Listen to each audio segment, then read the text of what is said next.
Ladies and gentlemen, it's a special, special day indeed because, and I can't believe I'm going to say this, we're here with the World Sprint Championship. We had an amazing first season. It was an absolutely beautiful event, and we are back once more for Season 2. A lot has changed, and a lot's there to look forward to, but you may notice also a change of face in the box. Making his way over from the LMGT3 Challenge, Max is joining us this evening, and will be joining us for the season.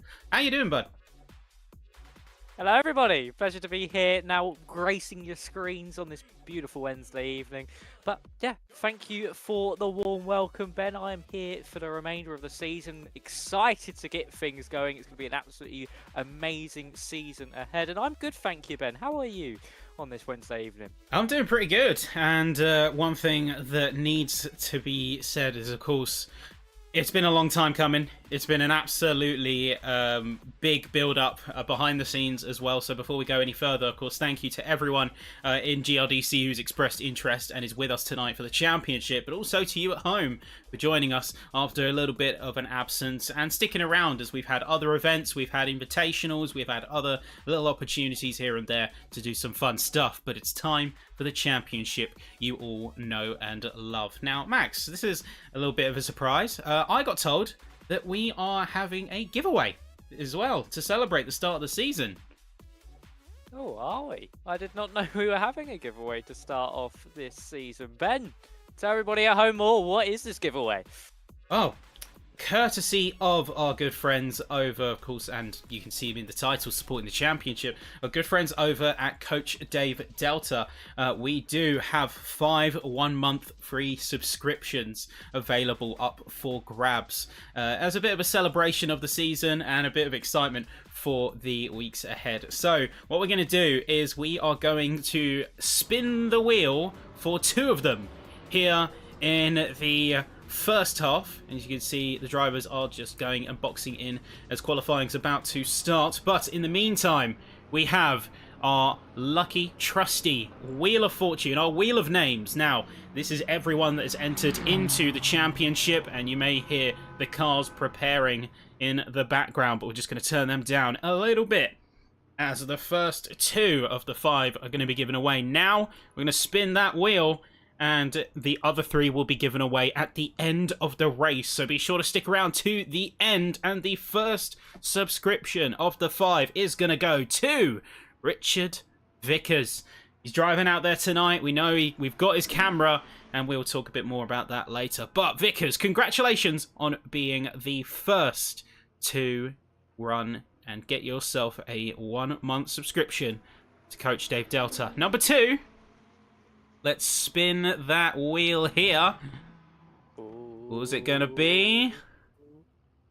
We have got Di Bonaventura Samuele, or Samuel, I believe that is. Congratulations on getting the second of the 5. So, to Vickers and Samuel, be sure to message Craig after the stream. Message the owner of GRDC, and you will be able to get yourselves that subscription courtesy of the team over at Coach Dave Delta. But enough of that now, Max, because it's time to go trackside. Now, you've seen a few of these drivers over at the LMGT3 Challenge, so anyone stand out to you as we jump into the first round of the season?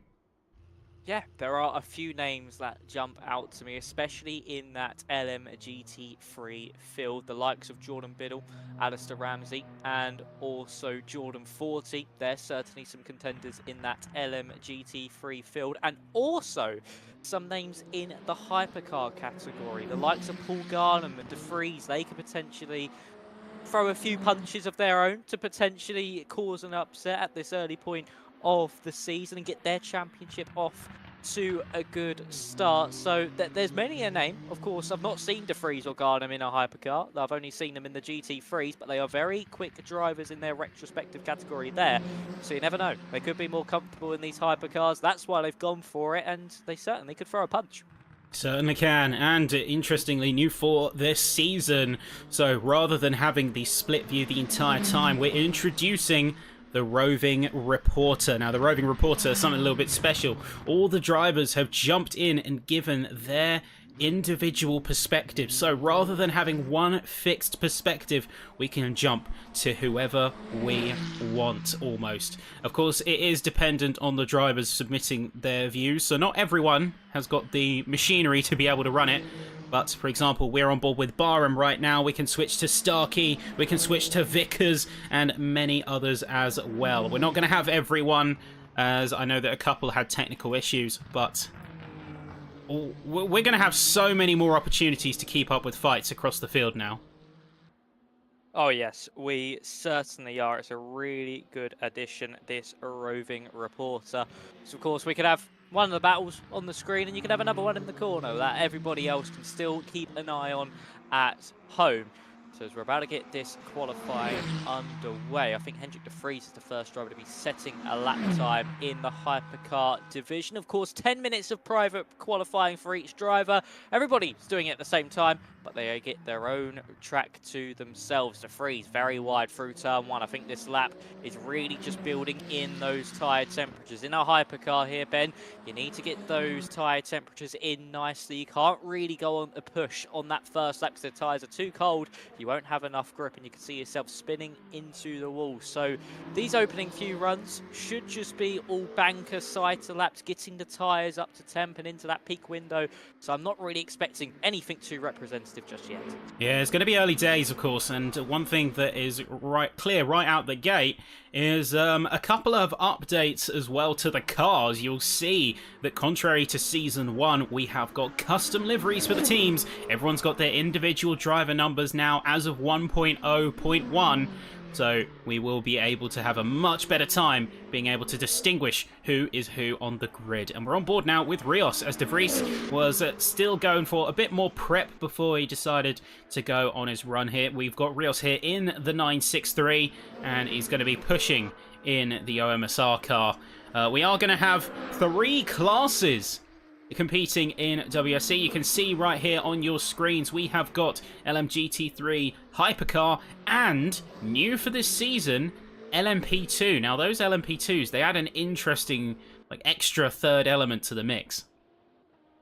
They certainly do. I mean, of course, they're in that middle between the GT3 and the Hypercar, but it's another bit of traffic that both classes have to either avoid or get out of the way of. So it does add that little bit more chaos to the fray. We could certainly see a few more epic moments on the circuit, a few more opportunities for some of these drivers to make some overtakes if they get caught up in that traffic. There is 5 of them this evening in that LMP2 division, but of course they're very quick cars, are the LMP2s. They're not anything to really be thrown off of, so the Hypercars might see some struggles trying to potentially lap those LMP2s, so it certainly does add more to the challenge, and you've got to keep your eyes everywhere, especially if you're in a GT3 car, because you're going to have cars coming at you so fast and so rapidly that each corner you could see yourself get lapped by a completely different car each time round.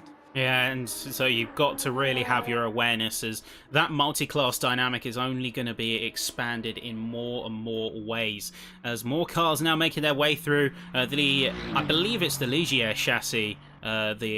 The LMP2s are running, but here we go. We've got Simon Kingsbury. He's going to come through, and it's going to be 6th in Class E. You can see the top 5 right now shaping up. You've got Sebastian Nepotec in first with a 46.817, and then closely followed by Patush, Bouquet, Moffat, and Starkey in our top 5. LMP2s, we have got 4 entrants in the LMP2 class. We may see that grow or shrink depending on how this season goes, with Vickers currently leading in a 153 trim, and Cook along with Weisrock and Sooks being the other cars. And we saw Sooks coming out onto an installation lap, but we now have everyone barring, I believe, Waldridge trackside. And good thing too, because there's only 4.5 minutes left. You've only really got 2 more good laps in you.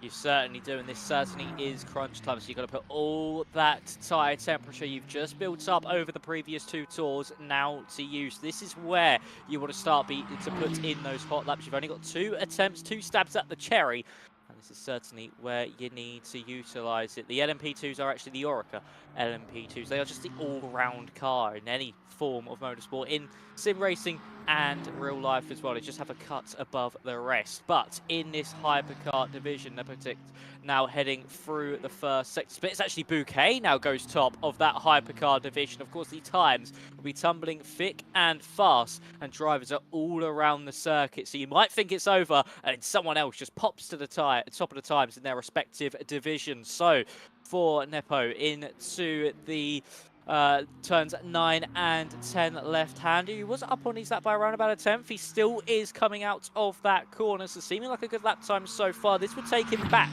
to that provisional pole spot. So as we head into turn 11 now, down to second gear, roll the car through, an agonizing wait to get back onto full power as you then head up the hill once more through 12 and into 13. You can see how much those warmer tyres really are helping him. 3 temps up now in that middle sector, and then roll it back through 13. Another corner that just feels like it takes an eternity to get back onto full throttle. Richard Cook still leads the LMP2 class, but now for Sebastian as he's heading into that final 2 corners. 14 this flick right, and then 15 this little kink on the exit. Lost a little bit of time there, but it's still going to be improvement. This will take him back to the top of the time, so the benchmark now in the hypercar division of 46.5. And still in the LMP2s, it is that time from Richard Cook of a 52.8. I can't believe it. Really intense stuff as things are heating up for sure between these two. Now, Staging interestingly uses a chase cam, as we can see is direct game POV here. Not really that often you see a chase cam in a sim, because it tends to be very static, sometimes can be a bit unwieldy, but it does give you a bit more spatial awareness, I think, that the first-person cockpit view does. Yeah, it certainly does. I mean, you can start to see around the car and on the side, so it will help in that sense. It will give you that more of an opportunity to see around yourself. So that could really help Franklin keep out of trouble, especially on those opening laps. Of course, turn 1 here, all pinces up together. It's a really tight opening corner. It's pretty much a hairpin, especially on that first lap. So it certainly could help Franklin, but it does then come with a little bit of a cost of pace, I think, on the chase cam, because of course you're not really seeing the braking zones until your car has gone nearly halfway through it. So it's very difficult to manage being in that chase cam format, but he's seeming to do quite well so far. Currently in 13th place, up by around about a second in that LMGT3 category. This will promote him up into around about 10th place in that category. So as he now heads into the final 2 corners, Franklin Stegnick in the BMW, of course somebody who's in the LMGT3 Challengers. Ryu now goes up to the top in the BMW. He's coming to pit lane, and here comes Stegnick to the line. Where does he go? He goes 12th fastest in the GT3s. Nice lap time there, but of course, as I mentioned, that chase cam could certainly hinder a bit of time. You'll see a Cook as well from the LMP2s making their way through as we have the final minute of qualifying, and things are starting to wind down for many of the drivers. A few of them have started to elect to go back into the pits because they know that it's final runs on the board. Cook up to the line, 52.8, so not enough to get past Sooks, who just got an absolute rocket ship time with a 51.7 previously, but they're going to be setting themselves up for that final run now, just crossing the line in time. And we'll see what they have under the hood. We also have a couple of other cars who are debating whether to go for another run. Nepotec leads Hypercar, and then Ryu with a 201.111 could be undone by any of these LMGT3s. I mean, we're on board with Ramsey, who is a little bit down right now, but I think is going to still have a confident P2 unless someone else has anything to say about it. Yeah, that could certainly be Timmy Lettenham, but he's actually gone a little bit deep into that final corner, so he could still promote himself up onto the, well, up 1 place in front of Jordan Biddle. So up to the line now comes the Porsche. Where does he go? Yes, 4th fastest. Nicely done there from Timmy Lettenham. So it seems that Ryu so far is going to be on that pole spot as nobody else seeming to be going quicker. It just seems the tyres have been at their peak. That's why you've seen so many drivers elect to go into pit lane. And yes, I think that is it. Going to be all said and done. It is going to be Ryu on top with Roland Sux in the LMP2 category taking the pole position, and then Sebastian taking that pole position by 0.2 of a second over Mathieu Bouquet. So very close in their respective divisions, the biggest margin being in the LMP2s, that being 1.1 second, but in the Hypercar and GT3s here, Ben, very close indeed, especially in that LMGT3 category, where only a slight improvement could have seen Ramsey to the top. Yeah, it is really a case of, even in the first round of this season, we're seeing those margins be so fine and so tightly compacted amongst so many different racers. So we'll see Nepoteket take top honours and take pole position for the Hypercars, with Bouquet, Matouche, De Vries and Moffat completing your top 5. On the LMP2s, it's going to be Sux, Cook, Weisrock and Vickers, as we now have that class to contend with as well. They will be a interesting, almost third party to the other traditional categories. And then it's going to be Ryu, Ramsey, Goya, Letonen and Biddle with your top 5. We're about to go through your full starting order in just a moment when the race sets. And here we go, folks. So let's take you row by row. Nepoteket and Bouquet in the Porsche and the Peugeot. Bouquet with an interesting car choice there. Second row is going to go to the Cadillac of Patouche, with De Vries in 4th in the Ferrari, and Moffat along with Bonaventura in the... Oh yes, we've got a Valkyrie on track. That makes me very happy. Row 4 is going to be for the Porsche and the Toyota of Starkey and Garnham, with another Porsche alongside Borgerson to complete your top 10. We have Marco Giolino and James Quinn, both in Porsches as well, who are going to be rounding out row 6. And then last Hypercar, Adam Rios alongside Roland Sux in the LMP2, leading for that respective division. You got Cook and Weisrock, who are running 182 and 333. That's going to be in row 8. And then the last LMP2 of Vickers alongside the pole position for the LMGT3s. That's Emma Alistair Ramsey and Timothy Goya are going to be in your row 10. That's going to be 19th and 20th in the Aston and the McLaren. Then Letonen along with Biddle in the Porsche and another Aston Martin on the deck. You have the 296 Ferrari of Di Catania with Jordan 40 lining up alongside in the Aston. And then it's the McLaren of Yerveroni with Cooper also in the McLaren to boot. Kingsbury and Aero are going to be 27th and 28th. Aero swapping out the Porsche for the new Mercedes AMG. And then you've got the two BMWs. I believe they're the Evos. 29th and 30th. That's Stijink and Bahrain, with Carl Benton in 31st. And Waldridge, who I believe didn't go out on track and is still in the pits. I think he is not going to be attending tonight. But quite a stacked grid out here for the race, Max. Yes, very stacked indeed. And as you can see as well, the drivers now trundling their way to the green flag period.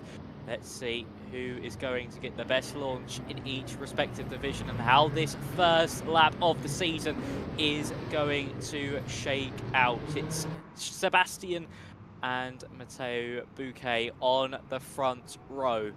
Who is going to come out on top in the Hypercar division, LMP2 division, and also the LMGT3 division. An hour and 15-minute race is upon us. When does the green flag fall for the first time in the World Sprint Challenge? And we go now. It's the World Sprint Championship opening lap, and it begins. It's a brilliant start from Sebastian off the start line, but Mathieu is going to be fighting this one back with no Hendrik de Vries trying to make this free wide into that first corner as we go late on the brakes. It's Sebastian holding that very tight inside line. It'll be Bouquet on the inside for turn 2, but just gets forced out wide, and that's now allowed Petushik to now head around the outside through turn 2 and takes that second place away from the Peugeot driver as they now head up into turn 4. Carnage a little bit further back. Everyone keeping it in a straight line, luckily, through those opening few corners. But it's Sebastian who leads the way out in front in the in the Hypercar division. Then it's Soups leading LMP2 for now. And Ramsey has had a brilliant launch off the line. He's now battling with Timothy Goya,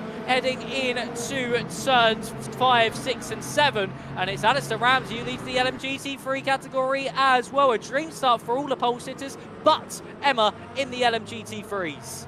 What a rapid start, and what a frenetic one too. You see already, even just a couple of corners in, drivers were already angling at overtakes, looking at early chances to get some runs in. But we've had an issue. There's Borgerson. We just saw him briefly out on the side of the track. He's trying to rejoin along the side, Iveroni and Barham there, but he had a mistake. I think he outbraked himself in the Ferrari just to start things off, and the chaos has immediately ensued as at the top end of things, Bouquet being displaced down to third by Patouche in the Cadillac.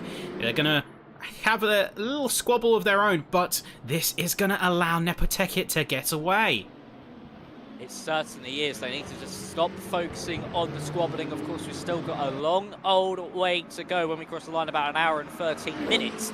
So they just need to focus on keeping Nepotusik in the front of the field and keeping him within touching distance. And do not let him shoot off down the road. If we go anything off qualifying, it will be a very close race in the Hypercars and also the LMGT3s. There's a little move further back for one of the Porsches, and he's actually gone for a little bit of a half spin. That was of James Quinn, who nearly went round under braking. The car went full on parallel to the side of the road, but luckily was able to hold on to his car and the position as well that he was in. Alistair Ramsey leading that LMGT3 train by around about half a second over Emma Ryu behind. So nice start from the Aston Martin. And then we've got Roland Sukes in that LMP2 field. I think the same is what we need to see from the Hypercars, is that the LMP2s, they can't squabble amongst themselves here, Ben. They need to keep Sukes within touching distance if they want any chance of winning this race. Yeah, we've got an interesting dynamic going on here. This is on board with Moffat right now, as we've got the direct POV of Starkey as he's sniffing out any opportunity he can on that Valkyrie. He's going to be really trying to look for any chance. And looking at the rest of the field right now, we did have a brief battle with Stijink and Visuri, and we were luckily able to catch that via the roving reporter. So again, thanks to all the drivers who are contributing to that. But looking around, it looks like a lot of drivers have taken to Bahrain well, and Bahrain, mechanically, it's not the most technical track in the world, but where it makes up for that is some of that snaking high-speed section on Sector 2. It certainly does. It's still a very difficult track to master, especially as you mentioned that second sector. But even the likes of turns 1 and 2, they're very tricky to get right. If you get a poor run through there, you're at a disadvantage all the way up into turn 4, and then that's where you can really be put to pay into a very key overtaking opportunity as we head up through that section now with the Hypercars as well, as Starkey still lurking all over the back of Moffat in that Valkyrie. It sounds so nice. It blasts past the camera screen, and he still just is able to sit in front of that Porsche behind. So for Moffat, this really is just learn the Valkyrie. Of course, it's a new car to the game, only was introduced last week. The same with the drivers of the Mercedes in the LMGT3 category. So they just need to be learning the car in this opening part of the season. It's going to be a difficult start to it, but as that Valkyrie maybe gets a little bit buffed over the course of the next few updates, as they learn it a little bit more, they certainly could see themselves at the front of this field. There's a yellow flag somewhere, as actually Alistair Ramsey's now coming under pressure from Emma Ryu as they head up into turn 4 now. Ramsey defending that inside line. Ryu going to go for the switchback. Is the BMW going to be able to pull this one off? To the inside now goes Emma. Is she going to be able to get the move done? No, just having to sit behind into turns 5, 6 and 7, but the BMW certainly staking their intentions. Yeah, and it's interesting you say about the Valkyrie having a little bit of balance changes as got introduced. I think as of the update that came out the other day, 1.0.1, first major hotfix for the game, as Vickers has had an issue and is struggling to get that car back into the LMP2 fighting realm. We have one of the DHL sponsor boards actually in the middle of the track, so hopefully the virtual stewards can get rid of the virtual sponsor board so we can get back to virtual racing. Virtual. The Valkyrie actually did get a little bit of a buff. I think it was slightly reduced penalties or slightly reduced handicaps, but we can already see that efforts are being made to balance that within the current meta. And I'll be honest, I like to linger on this car because I like the engine noise a little bit too much. But I mean, come on, listen to that Cosworth V12. Just listen to it. Who would say no to that? Just if you could just have a full field of Valkyries punching around the circuit, who would actually say no? It's just a beautiful noise that comes out of the exhaust there. As we can see, he's really coming under some pressure now. Not only from Craig Starkey, but Starkey's actually been overtaken by Bonaventura, who is now making some moves in that Ferrari hypercar. So Starkey has come under threat and he has lost his battle. But of course, still a long old way to go. And now for Bonaventura, next on his list is going to be Daniel Moffat. As we head into 9 and 10, is he going to go for that move? No, he's just going to sit behind for now. Nothing to be done as we head down into 11 as well. Still a little bit too far back. This race, of course, going to build into its own. Drivers are going to have to make pit stops, not only for fuel, but for tyres as well. So the real issue here for most of these drivers, Ben, is that they're going to have to maybe just hemorrhage some time in this opening stage of the race, build into this stint, save their tyres, and then once we get to that pit stop window, that's when they reuse everything, every inch of tyre, and push on into the distance. Yeah, give everything. And of course with the hypercars as well, worth mentioning, they do have to manage the virtual energy system, and that is going to be a point of concern. Even the Valkyrie, considering that's one of the only cars that doesn't have hybrid assistance, it still has to consider the virtual energy. It's just calculated purely off the fuel. And with everyone managing their strategy, managing their resources as best as they can, you're going to see ebbs and flows throughout the race. You're going to see drivers, not just hypercar, but they're going to be having push moments. They're going to be having moments where they just tail off, slipstream to conserve fuel and conserve your tyres. It's all on the table, because remember, you've got quite a long race distance here. A lot of ground to cover, and a lot of race to lose if you get it wrong.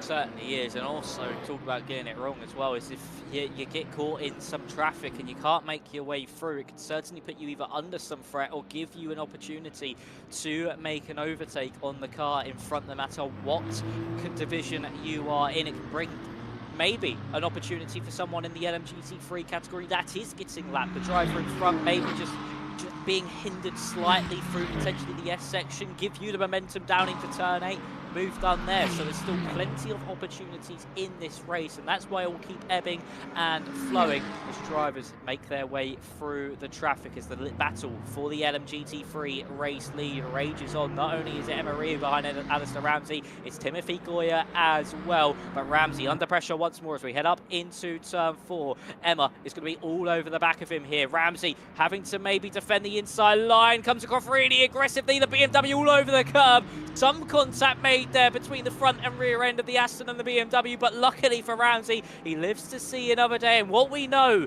in the LMGT3 Challenge, at least from Alistair Ramsey, is he is a driver that is very, very good at defence. He can soak up that pressure really nicely, so this will not faze him at all. He'll certainly be looking to try and hold on to this LMGT3 race lead for as long as possible, but the thing is, he'll be using up a lot of his tyres trying to defend. Yeah, he is going to have to be mindful of those tyres, as too much push, you maybe even lock up a little bit in pursuit of the position, you're going to start to get a bit of flat spotting, a little bit of graining, not to mention your thermals, and that's when your grip starts getting really inconsistent. Those tyres get too hot, they start to blister, they start to skip, and you can get yourself in a lot of trouble by pushing too hard and not being ready for the consequences. Yeah, you certainly can. This circuit as well, it does punish those tyres, of course, being not only technical in that middle sector, but the temperatures that this circuit can gather as well. It's very hot here in Bahrain, so certainly they help with, well, tyre warm-up if you're on qualifying, but in the race it does just then kill the tyres as you go longer and longer on this stint on heavy fuel. And that's where you really do need to be conserving, is when that car is at its heaviest. Just make sure you keep those tyres intact and don't push too hard. She'll start sliding and understeering all over the circuit, and that will really hurt your tyres as the Hypercars are slowly making their way to the LMGT3 traffic. The first driver on their list is going to be Franklin Stegning in the BMW, who's seeming to be struggling here so far. I think he might have made a mistake, because Timmy Lettinen as well, who's 4th place on the road, has also dropped quite a way down the order. Makes me wonder as well if they took maybe a early pit stop. We did see, I believe it was Wilson who took a pit stop early days, and Stejink was in a good position, so maybe we didn't quite catch it, but they took a pit stop. That's also a viable option for them. And we will see here, the fight continues to rage on. We do have a local yellow flag, trying to just deduce the exact source of that yellow flag, but curiously we do also have Roland, who is completely divorced from the rest of the LMP2 grid. They are at least, so I think, 10-ish seconds. In fact, we changed that timing board, switch it back to multi-class mode. We can see, yeah, there we go. Masses of time between himself and Cook, 13 seconds.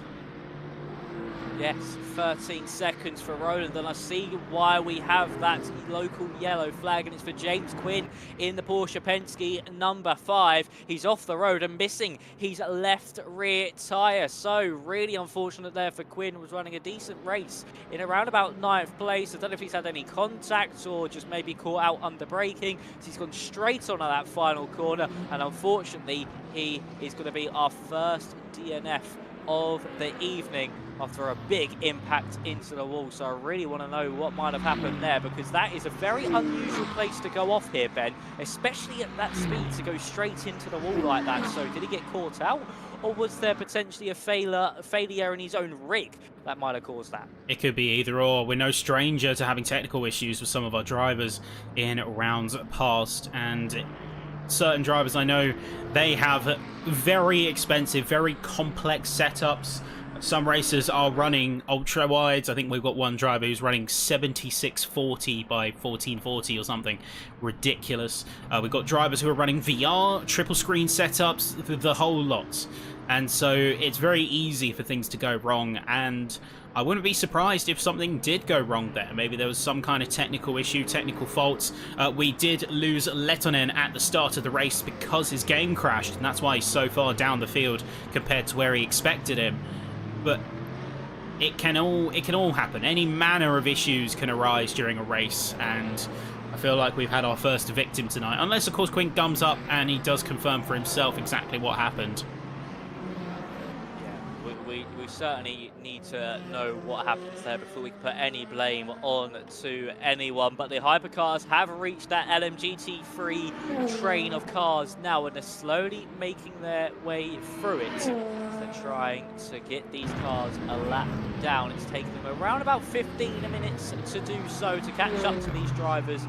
Now this is where you really need to have your wits about you. It's where you need to have that awareness and observation, not only in the Hypercars, but in those LMGT3s as well, because these cars are coming at you at a rate of knots. They've got so much more cornering ability, so much more speed down the straights. It really can hinder you if you just get in their way, and a little bit of contact does come your way. Tushik is around about 1.7 down, so he lost about half a second in that train of cars. Same with Bouquet as well. He's lost quite a lot on trying to lap these LMGT3s. He's actually behind. Daniel Moffat's been able to get past Hendrik de Vries in all of this as well. So the Ferrari driver, I say you can get hindered quite dearly, and it certainly has, and it's really brought that opportunity to Daniel Moffat. He's now up into 4th place in class, and Hendrik de Vries has to try and re-overtake nice and cleanly, but they've still got more traffic in the way, so it could still open back into that window for Hendrik de Vries.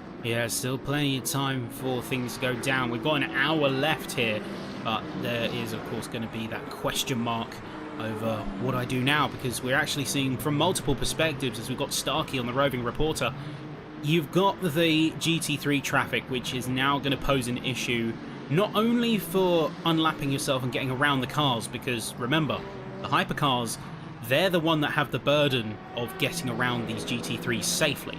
It's the faster car's responsibility, but also making sure that that happens at a good time. I mean, we can see right behind, Bonaventura got completely boxed in by the McLaren as they tried to make their way round, and that's part of the multi-class dynamic, is getting around the other cars but also minimizing the impact on yourself, whether that's just compromising a line and losing half a tenth, or getting stuck behind at an apex and losing potentially up to half a second. Yeah, that could be the difference between winning and losing in races like this. Even that half a tenth could certainly be a difference between winning and losing. There's a local yellow flag That's here. Emma. Oh, it's Emma. There's a mistake for Emma. What has happened to the BMW's gone round?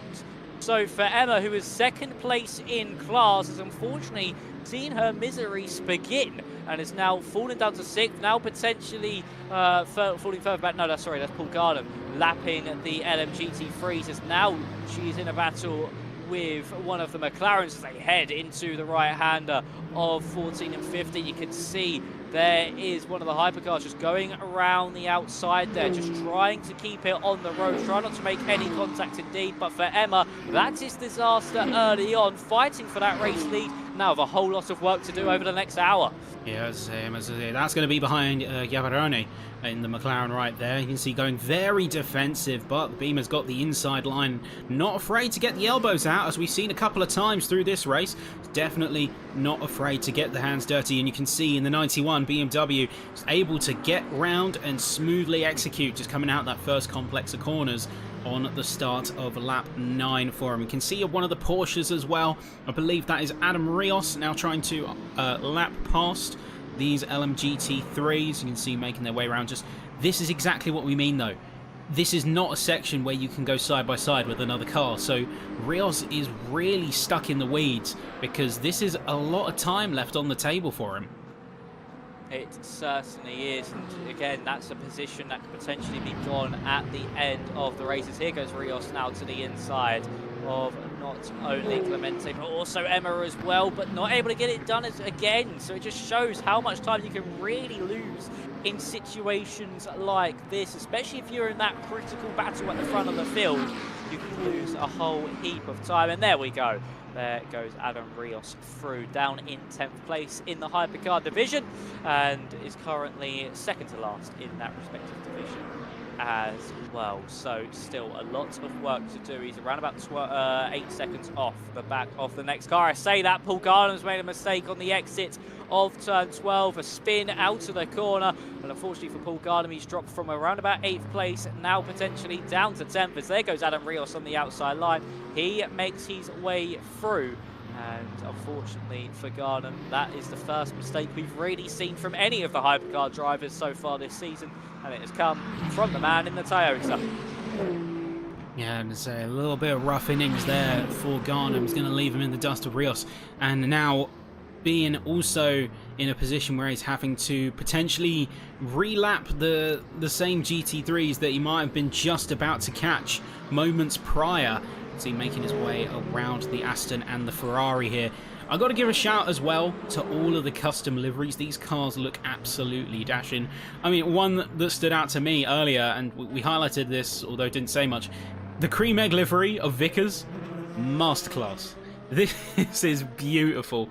I've seen many liveries, and the ones that I have found to be my favourites are the ones that aren't afraid to have a bit of fun and not take themselves too seriously in terms of it has to look like a perfect race car. So having this cream egg livery, I don't know, it's something about it. I love it. Oh, it is actually so good. I love the cream egg livery on that car. It's just that little bit of fun. It's eye-catching as well. It's different, and that's what you like. Just seeing a different car and all. Richard Vickers in that cream egg has potentially slipped on his own yoke, and he's spun around there on the exit of turn 3, but he's back on his way in that LMP2. At the front of the field, it is still Sebastian from Batusik, and Bouquet has been able to gain about a second back on that top 2, so he's still in the hunt for this one as they've managed to navigate their way through the LMGT3 traffic. But you can really see the damage that it's done to the LMGT3 field here, Ben. They were once a herd of cars, a herd of about 11 of them, heading in a straight line down that main straight about 10 minutes ago, but now they are all over the road. There's many in so many different locations, and we don't really have that fight at the front anymore because Alistair Ramsey is now 3 seconds clear of Timothy Goya, so it's really helped Ramsey in this situation. Yeah, Ramsey's been able to make a clean break and has very little pressure on their shoulders now, that all they have to do is effectively run this in a hot lap type state. Just keep yourself out of trouble, keep yourself out of traffic, and you'll be golden.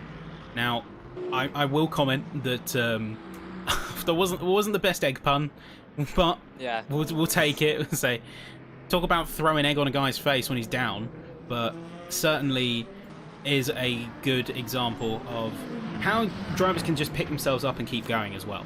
Now, the LMP2s, you've got the 4 cars, there's not many of them, and they're all fairly spread out, with the exception of Souks maybe coming up to Cook soon. He's lost his lead, which makes me think he either made a big mistake or went into the pits at some point. And I see a monster livery, so that's immediate bonus points from me. That's the number 28 of, let's just find out, that's Kyle Benton there. So that's another solid livery.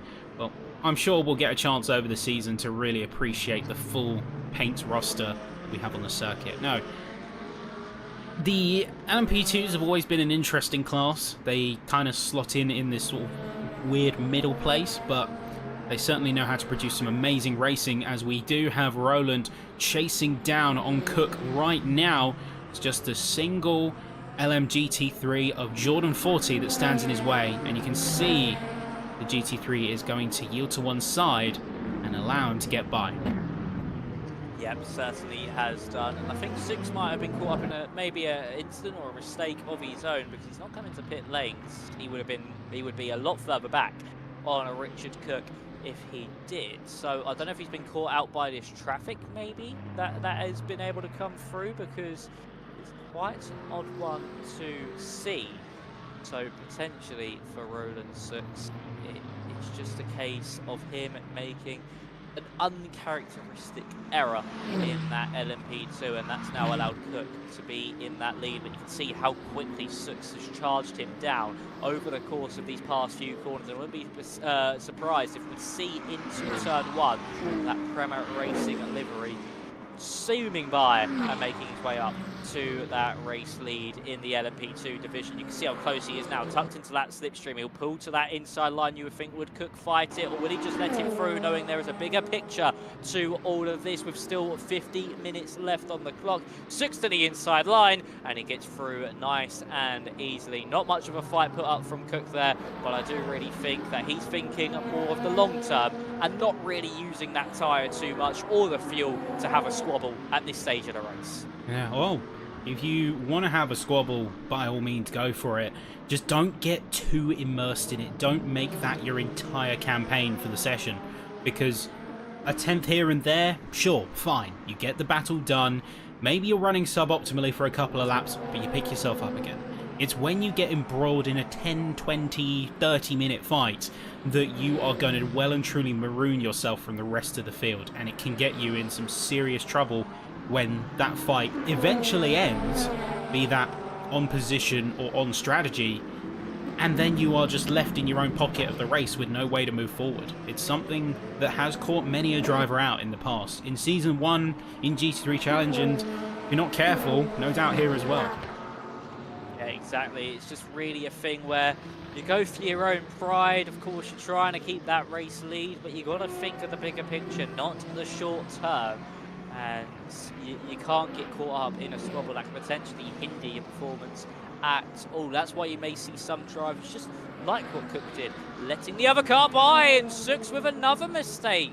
Heading now through turn 13. This is going to invite Cook straight back by in that Orica LMP2. And for Sux, it's seeming like he's struggling under braking here, Ben. Into that turn 13 corner, he just locked the rear tyres, the car stepped out on him slightly, had to correct. So I think that's where the mistakes are starting to brew, and that's what's keeping Cook in this one. I think he knows that if he just keeps Sux within touching distance, keeps putting him under a little bit of pressure, that the Prema car will keep making these costly errors, and those few tenths of a second or even half a second are what's going to be costing him dearly in this battle for the race victory. I think his toes outpacing the discs, mate. I think what's happening is Sux has obviously got the target ahead of him and he's willing to drive the car 110%, but I think once he hasn't got that reference point, he's got a bit of a false sense, a bit of a false judgment on just how much braking he can take into a corner, and almost sort of out-braking himself, locking up into parts of it and having to quickly recover. So Sux is going to be on the back foot right now against Cook. Cook, we know, seasoned driver, has got his battle stripes and knows how to keep a race consistent amongst multiple laps of pressure and other cars too. So you can see he's going to neatly tuck around side. That's going to be on Benton there in the McLaren. Both of them going to make their way round just before the end of the second sector and into sector 3. But see, even a little bit of squeeze and an angry flash coming from Benton, as I think he made contact with the second LMP2. I think he did there. Unfortunate contact. And there's Sux in the background. There's another spin as well. I think that could be for Alexis. Yes, it is. Alexis Wieserrock round in turn 10. And unfortunately for the other LMP2 car, now dropping to the back of that field. And to spin out of turn 10. So easy to do, a very difficult traction point here, Ben, around a circuit like this. Of course, leading into it is your turning while braking, so easy to lock up. It's just one of those bogey corners that is just really difficult in general. Unfortunately, having that spin. And now Sux is back, putting Cook under some pressure. Around the outside goes the Prema, but he's going to be blocked off by this McLaren here of Clemente as we head down the main straight once more. Is Sux going to be close enough for the move? That is going to be the question, and will Cook find it this time around? Yeah, so that's going to be the question here. And looking around, looks like Sux is still intent on getting that move down, but isn't quite going to be given the window of opportunity that he should be afforded. We see Vickers now up into third as a result of the mistake made by Wieserrock, and it is all in that second sector. It's, as you eloquently put, a bogey corner. It's braking while turning, it's balancing your weight transfer, making sure that you don't get some lift off oversteer and you don't make it too pointy at the front end by having your suspension almost betray you. That's why also we have so many drivers put so much time into their setups, into their practice, and everything to do with their car, down to the minutiae, even like little Ackerman and some of your camber. A tenth of a degree makes a difference here at Bahrain. It certainly does, especially at this middle sector and even into those first few corners. That setup has to be to a T if you want to get the maximum out of this car. As you can see now, Sux now to the inside of Richard Cook as we head into turn 11. This will surely be the Prema's corner, and Cook not going to be fighting this one, you would think. And actually, Sux goes deep, outbrakes himself once more, just getting a little bit too eager, and you can see Cook caught up there by Jordan Biddle in the LMGT3, but has put a car between him and Roland Sux. Sux being able to get by into turn 13, but another costly error by Roland Sux, hindering him once more. But he's just getting a little bit too eager. His ambition outweighs his talent into some of these corners. He's being too opportunistic with these braking zones. He's to the inside now through the final corner. This time, though, he gets the move done, heading down that main straight. And luckily, that Ferrari was not parked in the wrong place at the wrong time. So he's finally back up into that lead, but Cook tucks into that slipstream, looking like he's going to fight back. And also in the Hypercar division, Nepatusic is all under pressure from Patusic behind as well. Yeah, you see, we swatched over to it, but Patush is on the back of Nepateket right now. I got to say as well, masterful racecraft by Cook there. Even if he hasn't got the position, that was a brilliant switchback by the 182 car. He waited for his opponent to make an unforced error, and he was perfectly positioned to capitalise on his mistake. So Cook, we know him for his good racecraft and his good strategy, and today is no different. Even if he's in P2 right now, that is certainly not going to be the last we see of him. He's already gaining time back on Sux in the number 9. and we'll see what those two have in store for us. But eyes to the Hypers as Patush is closing in as quick as he can on Nepoteki. It's Porsche v Cadillac as they head through the second sector now and start to encounter traffic. Yes, they certainly do. Of course, the Cadillac, potentially the weaker car on this game. Of course, in real life, coming off that win in Brazil, that 1-2 in Brazil, should I say, as we now see Patush get a nice run out of turn 10. One thing I want to also talk about quickly is see Nepoteki getting past that LMGT3 traffic is the strategy differences in the Hypercar field here, Ben. You've got the likes of Nepoteki and also Bouquet with a soft tyre on that front left, every other tyre being medium. But for Patushik, it's softs on the left, mediums on the right-hand side of the car. So there's a big difference there in strategy, and for Patushik, he could see his rear go ever so slightly, and that little bit of an unbalance could then hinder him later on down the line, as of course the left rear is going to be a lot more slippery than the right rear. That could end up being some sort of weird counter difference that could see the car spin round at any moment. So he's got to be careful here, does the Cadillac driver, compared to the likes of the Porsche and the Peugeot around him, because he's on a very aggressive strategy, so he'll need to be able to hold on to those tyres nicely, which he's seeming like he's doing for now, but a little bit later down the line, he certainly could see himself in some strife. I mean, it's pretty good. Pretty smart strategy to maximise your pace here, because of course you're using the deficit in the compounds to help you around the orientation of the corners. So having the softs on the left side, it's going to of course enable you to take more grip on that side of the car and help you balance things. So smart play. It may be a bit of a short-term play though, as it looks like he will be starting to see some ramifications from that. Of course, as your soft side wears faster than your medium side, you need to make sure that your tyre pressures have been counterbalanced in order to counter it. And of course, as you go through the race, you will start to feel that degradation more aggressively on the left side, a sharper drop-off in grip.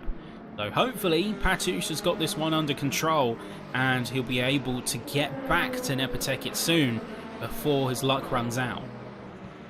Yeah, hopefully he will. Of course, a lot of these corners as well do head to the right, so it does put the left side tyres under a lot of load.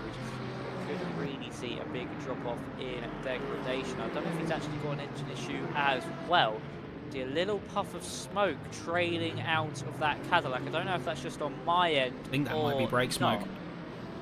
A little bit of brake smoke, so a little bit of brake fading maybe on the Cadillac. As you can see, it's just smoking out of the corners.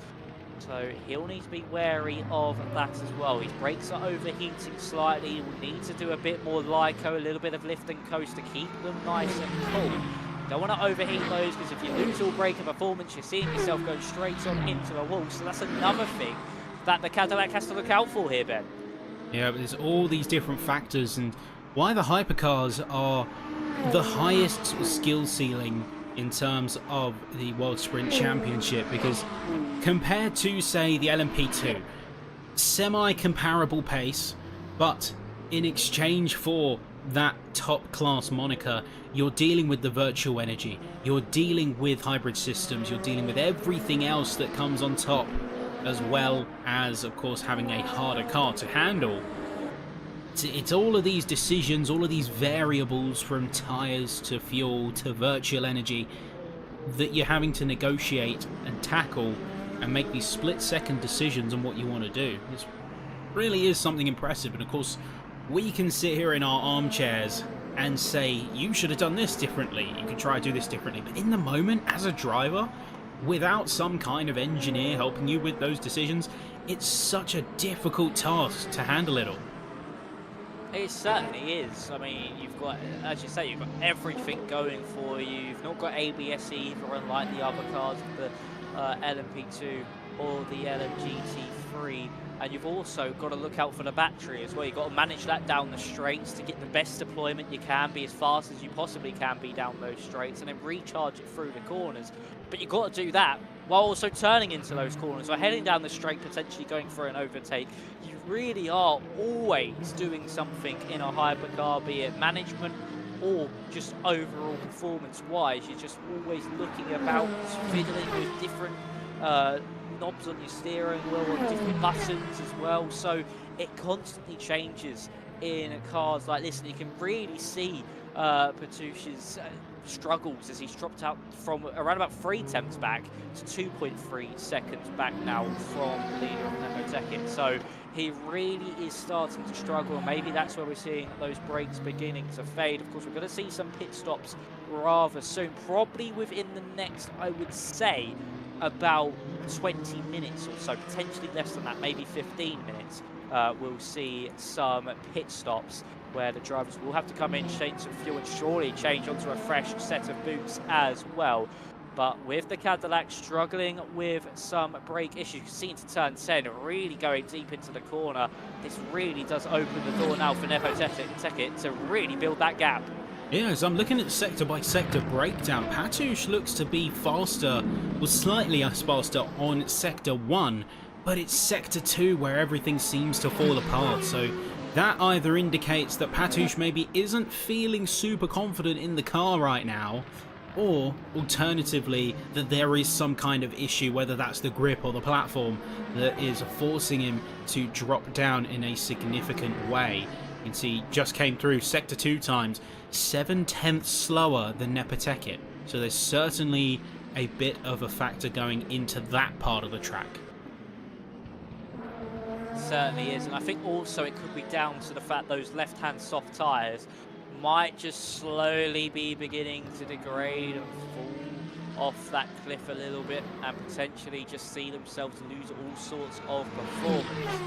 See on the virtual energy, he's now down to 29%. So he's got about 9 more laps of energy over the rest of the field. And something's happened to Alistair Ramsey in the LMGT3 category, as Timothy Goyer has just been able to streak through, and Ramsey has dropped down the order somewhat. The gap was around about half a second only a few seconds ago as they head up into turn 12. So for Timothy Goyer, I don't know if there's been any contact between the pair, or if maybe a Hypercar or LMP2 that was trying to lap them may have just tagged the back of Ramsey or forced him wide. But he's dropped down to 4th place now. So Ramsey was looking somewhat comfortable, but a little bit under pressure from Timothy Goyer in front, as unfortunately seen his hard work all unravelled as led since the start, and it's now got to get past Jordan Biddle for 3rd. So for Alistair Ramsey, disaster here. 37 minutes left on the clock.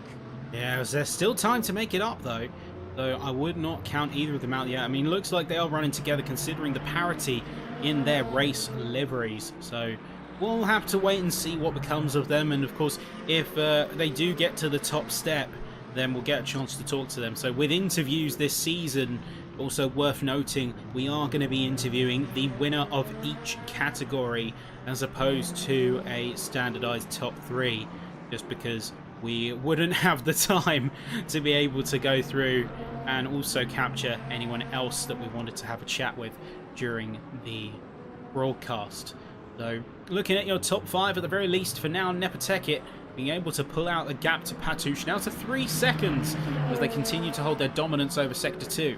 We have Bouquet as well as De Vries and Moffat completing your top 5, and then LMP2 is going to have Seuss retaining his top position and being able to build up a massive gap again, having no problem with displacing others in the field, as we have Borgerson going in for a pit stop along with Moffat, going to join the likes of Adam Rios, who I think did the same earlier. Cook is going to be in 2nd, Vickers up into 3rd, regging him on into a podium position right now, with Reese Rock in 4th position, and then it's Goya, Di Catania, Ramsey, Biddle and Ryu in your top 5 for GT3.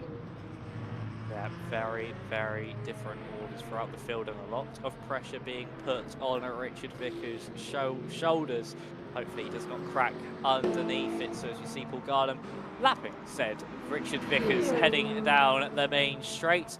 He now moves himself up into 8th. I wouldn't be surprised if he did make a pit stop at one point, as Daniel Moffat has now just exited out of pit lane, just slowly trundling down into turn 1. He's our first of that top 5 to come into the pit lane, so let's see if this undercut will work for Daniel Moffat.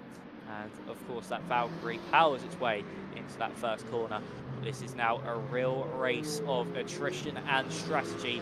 Who will come out on top? And actually, Nepoteket, I don't know if he's made a mistake somewhere or if Patush has been able to find some time around the lap. So gap now down to 2.3 seconds.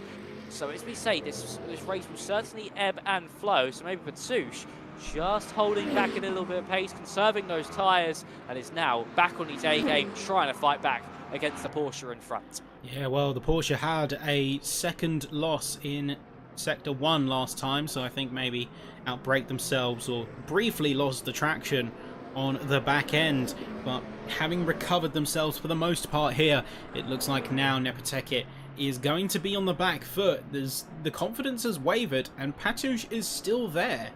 I'm curious to see how the drivers are finding their cars at this stage of the race, especially considering a lot of drivers have made chassis changes. Take Vissuri, for example. I have never seen this guy outside of a Porsche 911 GT3. But here he is in the brand new AMG, and that's got to be a massive shift because you've gone from a fairly balanced mid-engine platform that was quite skittish under throttle, particularly with the old tyre model, to now a very front-heavy GT3 chassis that loves to kick the tail out and can very easily power slide as many of the corners as it can, take them clean. Yeah, and also it understeers quite a lot through some of these corners because, of course, having that engine in the front really does weigh down that front of the car. It's a very quick beast down the straights is that Mercedes, but not the greatest through the corners. So certainly a big shift for some of these drivers like Moffat into the Valkyrie as well. Of course, I've seen these guys in the LMGT3 Challenge, the likes of the Fries and Garnon. I'm used to 11 GT3 cars, and the switch up to a hypercar is absolutely massive, of course, as we mentioned about how much goes on.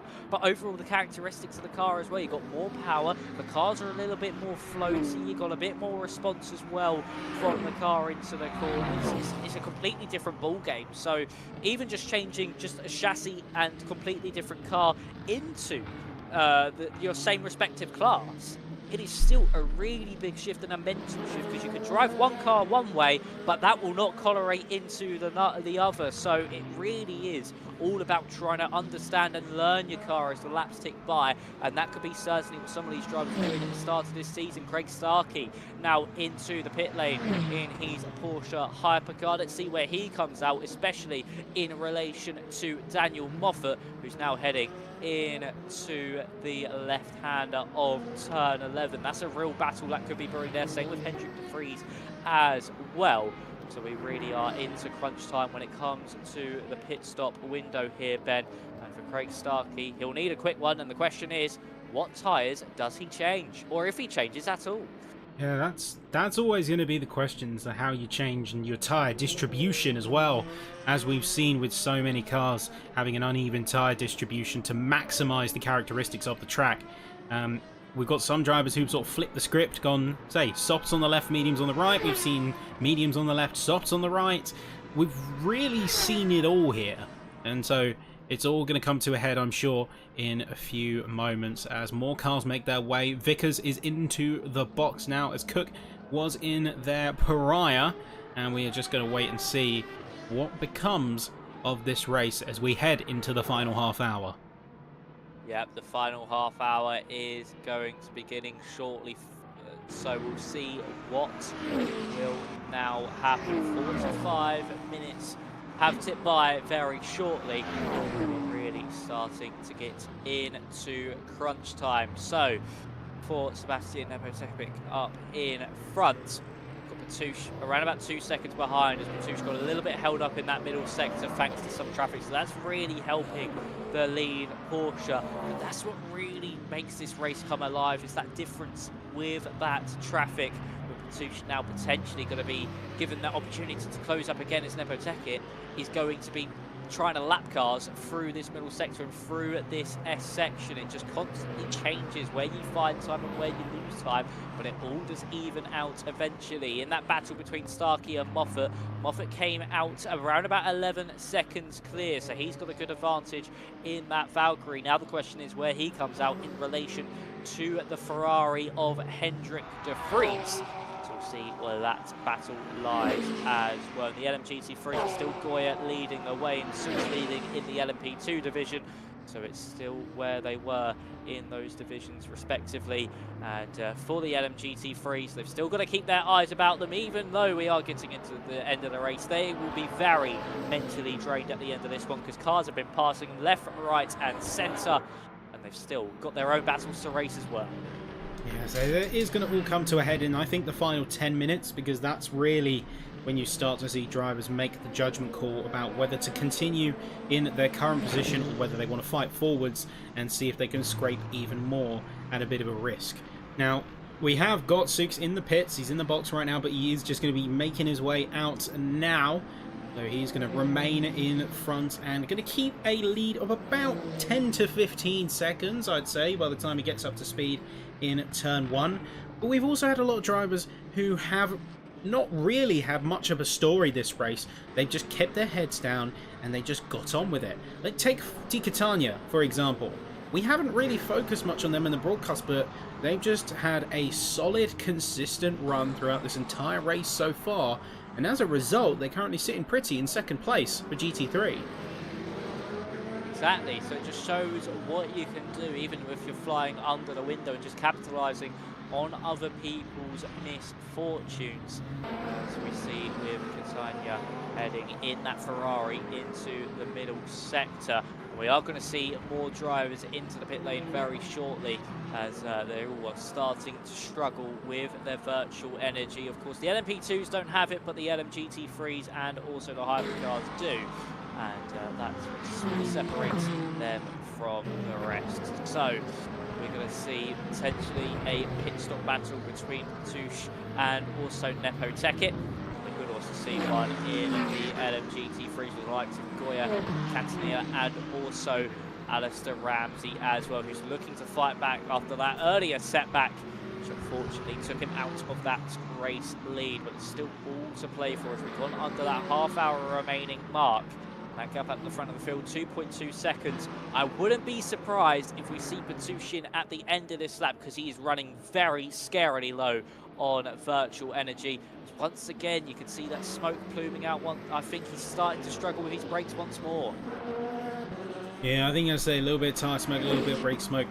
We do have 2 DNFs on the Hypercar side, but everyone is running strong for the most part, and you're quite right. And oh! Hang on, that is no kind of normal smoke. That is a massive plume of smoke coming from Patush. Yeah, his car is gone. Something has gone horribly wrong in that LMDH. That is a full-on engine failure. He's peeling off to the side of the circuit. The Cadillac, after such a heroic fight in P2, is done. No more here. Patush is out. Oh, Patush, heartbreak, dismay here under the lights in Bahrain.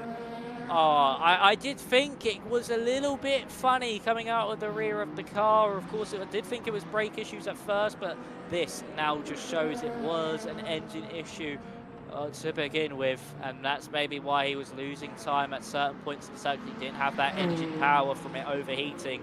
And unfortunately for Patush, that valiant fight against Nepo Tekit has come to an end. That really does now set the Porsche free here, Ben, as he's now got a 12-second advantage over Bouquet. And I don't really see, unless a big mistake happens or LMGT3 is getting his way, anything stopping the Porsche, because the only person to really be able to put up a fight this evening was Patush. Yeah, but Nepo Tekit really has got a clean break here, and they'll count the blessings here. Short of a major mistake, Sebastian has got this one more or less sealed. The baton has been passed to Bouquet, but with 12.5 seconds adrift in that Peugeot, I don't really know that if it's going to be something viable. I think Bouquet might be a lot better off just locking in the position he has and focusing on a consistent P2. Yeah, I think that really is going to be the strategy here from Bouquet. It's a good way to start the season in that second place. And there's no point making those unnecessary mistakes, trying to push down and hunt down the car in front. And I actually think Bouquet is going to be into pit lane this time around. I think at the moment Nepoteket is going to be trying to push this one extra lap. You see more of the LMGT3s now trundle into pit lane, and also the Hypercars as well. And Henry de Vries has just come, he's not just come into the pit lane, sorry, I thought he was, but he'll be coming into the pits at the end of this one too. So many drivers now going to be using as much as they can of their tyres and also their fuel loads to the end of this stint. And we could see Nepoteket with some ultimate, I would say he's done really well to be able to hold on to the energy and also the fuel for as long as he possibly can. He's done really good at conserving that, and he can push on for an extra lap, and that could really give him the advantage of even a few more seconds over Bouquet here, Ben. Yep, and right now we've got a mass exodus of LMGT3s into the pit lane. The majority of the leaders have made their way into the box and got themselves a fresh set alongside a bit of fuel to just get themselves through those final 25 minutes. We've seen all the leaders, Goya, Di Catania, just to name a couple, Ramsey, Barham, Cooper, Ryu, Iavarone. They've all jumped into the pits. They know that pressure is on and they need to optimize these strategies towards the end. A couple of drivers staying out like Biddle and 40, but a lot of the drivers as well are having to jump in and quickly set themselves up for that final stint to really get the most out of their cars. They certainly are, and this has really hurt Ramsey. He's in the pit box for quite some time.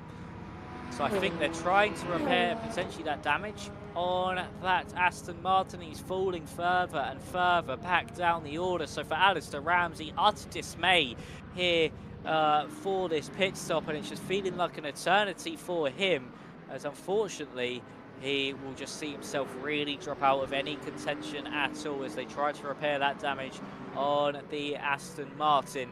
And I think really his evening of scoring a good result has come to an end. So unfortunate here for Alistair Ramsey, who's doing so well in the opening around about 40 minutes.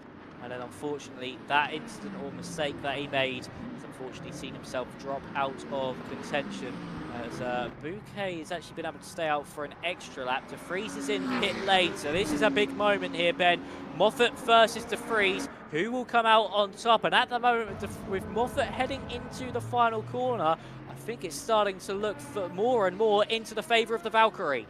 We'll see the Valkyrie coming down the start-finish straight now as De Vries is going to be exiting the pit lane. The question is, when will he be exiting? Is it going to be enough? You can see he's slowly trundling his way through to that exit gate, but it's not going to be enough as the Valkyrie makes its way around turn one, and just like that, it's going to be job done. The Valkyrie LMDH is going to be in a fourth position, making his way around. I believe that's actually Waldridge. Yes, it is. So Waldridge, despite having a later start, still made the choice to come onto the track and complete the race tonight, which is seriously commendable. That really does stand for something. I know he had logistics outside of this, so massive, massive props to you, mate, for still joining us on the track, even if it's a done deal as far as position's concerned. Yeah, of course, you score points if you finish, no matter what position. So certainly fair play to Aldridge for coming back and fighting in this one. It was a bit like what happened with Timmy Letterman, but Letterman was able to be back in a lot quicker. It's just the server completely died for him. And for Aldridge, he's just had to make sure to fight back in this one, but he's still got to get some good points, and they could be crucial come the end of the season here, Ben. Every point counts, and if he wins the championship by a few points that he's collecting here tonight, certainly be what he would be wanting. And there's more smoke coming out of another Hypercar, and I think it's off Craig Starkey this time around. So not only was Petouche having issues in the Cadillac, I think Starkey's having issues here in the Porsche. I saw some smoke up through turn 11 and 12 as he's putting pressure now on Hendrik de Vries. So are there more overheating issues here tonight? Yeah, so we did get, of course, the internal confirmed that despite everything being opened up, you just could not keep the temperatures under control in that Cadillac V Series. So we might see Starkey having a little bit of the same. We have, of course, got the roving reporter checking in on his direct view and can't see much as of yet, but one thing is for sure, he's certainly not going to let that stop him from putting up a fight. He certainly will not. You saw it again there on the exit of turn 4, and down this straight now. Certainly some smoke coming out the back of the engine. Ramsey, yellow flag. Ramsey, yellow flag. Oh, what's happened to Alistair Ramsey here? Of course, his race has gone from bad to worse, and it seems he's spun on the exit of turn 13. And for Alistair Ramsey, it goes from bad to even worse, and it has become a real nightmare of a race for a man that was looking like he was on course to win this one earlier on. He's now down in 14th place. He's going to finish this one, you would think, but sheer dismay once more for Alistair Ramsey. Once it rains, it certainly does pour, and it just keeps getting worse and worse in his favour. And here comes Craig Starkey on Hendrik de Vries as we head down now into turn 11. Even with the smoke, it is certainly not stopping him from putting up this fight against the Dutchman. It is the Brit versus the Dutchman. Who's going to come out on top? And at the moment, it is that Ferrari just on top of the German machine of the Porsche. But with Starkey having these issues, I think de Vries might want to entice Starkey into this fight, use more of that engine, keep him in that slipstream, make sure that he keeps that engine overheating. And for de Vries, he might just use this to his own advantage to see Starkey out of this race. Yeah, I certainly wonder if there's some kind of technical issue, not with the drivers and the way they're handling the car, but more so the game itself, as it looks like. And yeah, we got the confirmed info from Mika that all of the cooling vents were on maximum. He was getting the maximum amount of cooling diverted to the car, and it still was not enough to prevent a catastrophic failure. So certainly there may be something more going on that's out of the driver's hands. I certainly believe so, as we have seen a lot of hotfix notes, we've seen a lot of known reported bugs, and certainly the 1.0 release, it does have some parts that still leave to be desired for the drivers. I know that much. So hopefully he can still keep it under control. You know, Starkey is fighting with that car at this point, it looks like, as that smoke is starting to get a little bit more present in that Porsche. Yeah, this is what we saw from Patouche before his engine went kaput. And now we can certainly see Starkey's go in the same fashion.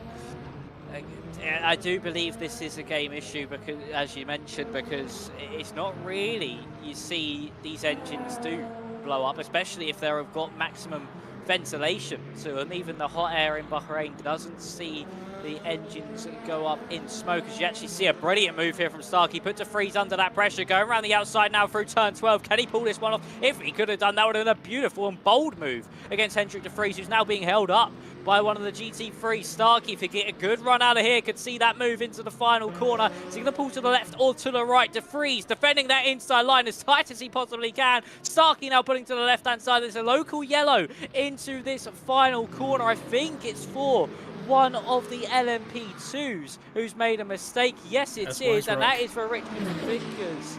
Unfortunately, who's gone around on the exit of the final corner. Is Starkey still applying that pressure now onto Hendrik de Vries? Pulls that inside line down the main straight. The Porsche seeming to be the quicker car in the straight line. Surely this time around he's going to get that move pulled off. Yes, he is. De Vries with the cut back low, not enough. And Craig Starkey moves himself up into 4th place in class, but still with those engine issues, could see himself fall out of contention completely within the next few minutes if he does not sort out that engine issue, as now he's in that clean air. Hopefully it cools the engine down. You can see he's very quick to shift up, and say the minute there is that red flash, he's not lingering any higher of an RPM that he has to, but he's also not lifting and coasting either. He knows he's in a race situation, he knows he's under pressure, he's balancing it the best that he can. 16 minutes on the clock, that's going to be about 10 more laps here for the hypercars, and that is going to have to be a situation that he navigates with the utmost care as he pushes and continues to push to hold de Vries back. We do continue to see squabbling further down the field as well. Checking in with the GT3s, we have Ryu on the back of Yavaroni, and right now it could be standing to reason that the rest of the field, barring some exceptions, is just settling into spots now. Yeah, they certainly are. I think some spots are certainly going to be cemented into place. And also some more news from the Hypercar division. Daniel Wilson was also a driver that will succumb to the overheating issue. So it's not one, not two, but 3 drivers that have had these issues, and it is really unfortunate to see, as Dan Wilson was in a decent spot before the issues occurred. Unfortunately, saw him out of the race as well, as he has now DNF'd from this session. That was quite early on. He's now 20 laps down on the rest of the field. So 20 laps ago, he came into the pit lane to retire. So for Emerillo, now all over the back of Clemente in the McLaren. McLaren versus BMW, and further back we have the battle between Timmy Lettinen and Mark Cooper. And Lettinen's been able to get by thanks to the traffic, so he's moved that Porsche up into 6th place after having that delayed start, dropping to the back of the field. It's been a very good comeback drive, we should say here, Ben, from Timmy Lettinen. Certainly a standout drive from the Finnish driver, and he's looking to potentially break into that top 5 if he can get closer to the BMW, and also maybe even top 4 contention if he get closer to Clemente in front as well. Yeah, certainly a impressive showing from many of the drivers on the field, and unfortunate for Patush and Wilson, both suffering from the overheating issue. Quinn, of course, we saw lose that rear tyre and crash out on the side of the circuit, so that's why they DNF'd out of here. But hopefully that's the last one we see, as we have a bit of squabbling and a bit of fight. Looks like there's smoke coming from other cars as well. Looks like they're not the only ones. Maybe there is just a little wider propensity for smoke, as I can't tell whether that is Gelino or Garnham producing it out the back of their car. I cannot tell right now, but either way, these two are going to be fighting and squabbling consistently. Yes, they certainly are, and it's from Gelino's car, so it's seeming like a Porsche/Cadillac issue. There's a yellow flag somewhere on the road here. That's one of the cars in the LMGT3 that's gone off. That's Simon Kingsbury in the Aston Martin, who has gone off through turn 10. So unfortunately there for the Aston Martin driver. But back to that battle between Garnham and Gelino. It's the Toyota versus the Porsche as we now head up the hill into 12 and 13. But it does seem like here, Ben, the real issues are coming from the Porsches and the Cadillac, because also Wilson in the Porsche having issues with his engine. Now Gelino, now also Starkey. What about the leader Nepotekic? Is he got any smoke peering from the back of that Porsche? No, he's seeming fine in that clean air. Maybe not having to push the car as much is saving him from any troubles, but it does seem those cars really are the ones that are coming under some strife here in Bahrain. It says contact between Starkey and one of the GT3s of Jordan 40 there.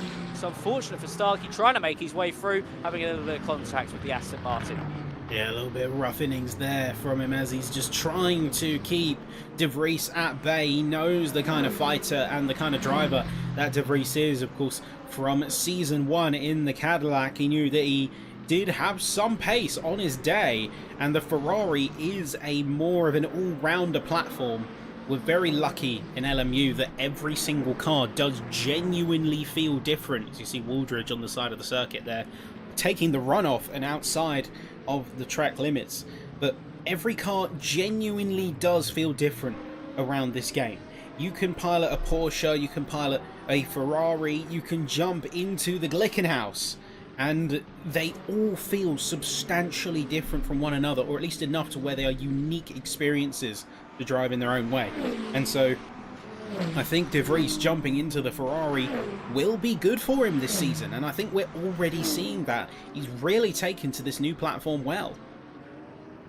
He certainly has. Of course, a top 5 finish here on his opening race in that Ferrari. He's certainly gone down a treat, and the same could be said maybe from the likes of Moffat in that Valkyrie and other drivers that have certainly switched machines. They've gone down quite a treat, as Giuliano was able to get past Paul Garner up into turn 4. There's a little bit of contact made as that Porsche is smoking more and more as the laps tick by. Again, for Starkey and Marco, this is just going to be a race now really about surviving here, Ben, with their engines now coming under some overheating issues. It really is just a race to the end, just keeping this one on the road. So even if Starkey gets overtaken by De Vries, I think his main concern at this moment in time will be finishing, because he does not want that engine to overheat more and more as De Vries held up slightly by Timmy Lettinen through turn 10 as we head down the National Pit Straight. we see Starkey now pivot the inside of Emma Ryu. There's more contact, and that's Starkey into the side of Emma. And unfortunately for Craig Starkey, that is a car getting lapped and gone wrong. A bit of a late send to the inside line, maybe a little bit too opportunistic. And for Hendrik de Vries, he says, thank you very much. I'll move myself back up into 4th place. And for Starkey, all that hard work has now come undone. And that was really unfortunate, Ben. Nothing really Emma could do. Starkey moved out late, but I would say that was more of a racing incident between the pair. Yeah, I think a little bit of misjudgment and just, yeah, taking a bit too hot. That is ultimately what undid him here.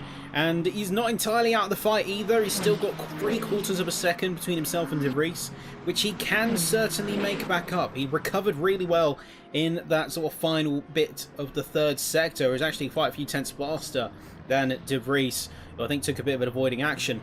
So he's certainly still got the fight in him, and he's certainly not going to be deterred by what's happened. The only thing we can't see is if he's got any damage, because the visual indication versus the actual damage he's got, they can be very different. They certainly can, so he might see himself potentially a very minor suspension damage potentially, or even just missing a little bit of downforce at the front of that car on a front splitter, and that could really hinder him through some of these corners, but seeming to be alright thus far when it comes to that racing, so he should be alright to potentially fight back against Hendrik de Vries. As we head up into turn 10 now, he's going to be a little bit more cautious now, you would think. As you can see there into turn 10, really a lot more cautious, trying to overtake the lapped car, and that's really cost him dearly against Hendrik de Vries. And that's what these mistakes can do. They can hinder you slightly, potentially make you a bit more nervous to go for that move on an LMGT3, cost you dear time. And for Craig Starkey, that certainly shows with that one moment there. And one driver, I think we've pointed him out a few times in this race when he made those mistakes earlier on. But Roland Sux is 68 seconds ahead of Richard Cook. Pure domination from the LMP2 driver, the number 9 in the Premier livery. He has had a superb drive in that LMP2 division and is certainly going to be standing out as an already likely candidate for this championship, you'd think, then, with that pace. Yeah, it's looking like an absolute rocket ship. He's taken to that chassis and taken to this race like nothing I have seen. In terms of debut rounds, this is about as dominant as you can get. Crossing over the minute threshold to your next closest racer, let alone the rest of the field. Curiously, we did say goodbye as well in the midst of all the quarrelling and quandaries. Kingsbury and 40, they have DNF'd out of this session. I think 40 was in part due to the contact made between himself and the Hypercars earlier, but Kingsbury's an unknown. We did have a local yellow that was unexplained, so that might be the culprit. I think Kingsbury might have had an issue that forced him to retire. Of course, we did see him go off at turn 10, Kingsbury. But he recovered back on track after that point. He recovered. So I don't know if he potentially has made another mistake somewhere around the road, or if, I don't know, something's just gone completely wrong with his car, or a disconnect potentially from Kingsbury. Because of course, if you disconnect your car, automatically DNF. So something strange going on there for both Kingsbury and 40. Even contact between the pair could have happened. Unfortunately, see themselves out of this race. As we now focus on what's happened to Moffat. Yeah, Moffat's a curiosity. He's dropped down. I think he just had a bit of an off. Because oh, here we go. Yeah, he did have an off. Sector 1 times, you're looking at a 32.5. Moffat's 66.9. Oh, wow. So he went off in a major way in the first half of the circuit. He's recovered now. His Sector 2's looking really good, in fact. But he's got masses of time to make up, as Starkey is actually going to be challenging on de Vries. And remember, this is now a challenge for the podium spot, so the game has changed a little bit heading into these final few minutes. Final couple of laps are about to get underway, and Nepotekit's actually yielded off a bit in terms of pace.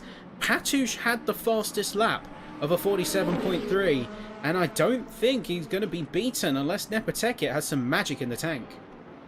Yeah, I think that is going to be all about the magic from Lepeteket, but that could also be down to, of course, Batouche having that soft-sided left-hand side, so that could have really helped him dearly when it comes to that fastest lap attempt. But for Daniel Moffat, that's a strange one having such a slow first sector. Did he potentially spin, lose the engine, and struggle to get it back? Of course, some of these drivers do run with an engine that you need the clutch to start it up yourself. I personally run with it as well. So if you spin and then lose all revs, you lose the engine completely, and they can be a little bit of a pain to get back running once more and to get that engine back and start it up once more. So that certainly could have been the issue there for Daniel Moffat, but heartbreaking fashion for the Valkyrie on its debut here in the WSC to see its maiden podium on debut go up in smoke like that. And unfortunately for Daniel Moffat, I think the best he's going to get is 5th place. Starkey and De Vries are going to be squabbling for this 4th place for the remaining 4 minutes and 50 seconds. I think we're going to get 3 more laps of action here, as there's another yellow flag somewhere on the road. That's Alistair Ramsey in more trouble on the exit of turn 4, as Nepoteket just head through there as well. So I think we're going to get 3 more laps, including this one that Sebastian Nepoteket is on, to the end of this race. And yeah, so this really is crunch time for this battle between Craig Starkey and De Vries here, Ben. But the thing is, with Starkey having that engine issue, it's going to be a little bit slower down those straights. It's not even that he's going to be a bit slower, it's the fact that it's a race against time.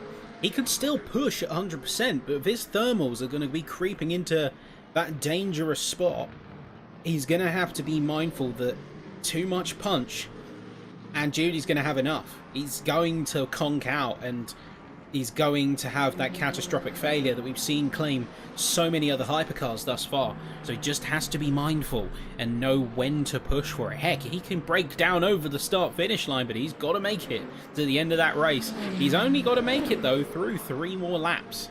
As right now, it looks like he will just be holding on, albeit with a very scruffy turn 10.